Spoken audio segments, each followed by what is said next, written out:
Hello అండి, welcome to my channel. మనము సేమియాతో ఎన్నో వెరైటీలు చేసుకుంటాం కదండి.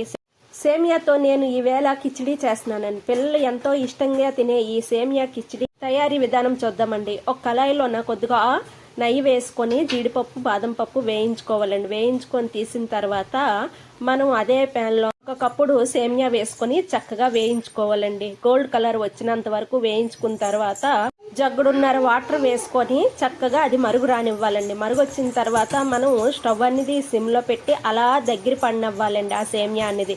అప్పుడు మనము ఒక కప్పుడు పంచదార వేసుకొని చక్కగా దాంట్లోన కొద్దిగా కలర్ గురించి మనం చిటికెడు పసుపు కూడా వేసుకొని అలాగ మరికొంచెంసేపు దగ్గర పడినవ్వాలండి. అలాగే అది దగ్గర అవుతున్నప్పుడు మనము దాంట్లోనో ఇలాచీ వేసుకున్న తర్వాత జీడిపప్పు బాదం పప్పు కూడా దాంట్లో వేసుకొని చక్కగా అది కలుపుకోవాలండి. కలిపి అది చూడండి దగ్గర పడిన తర్వాత స్టవ్ ఆఫ్ చేసుకొని వేడివేడిగా సర్వ్ చేసుకుంటే పిల్లలు ఎంతో ఇష్టంగా తింటారండి. సేమియా కిచిడి అనేది చాలా టేస్ట్గా ఉంది. ఈ వీడియో నచ్చితే లైక్ చేయండి, సబ్స్క్రైబ్ చేసుకోండి. Thank you.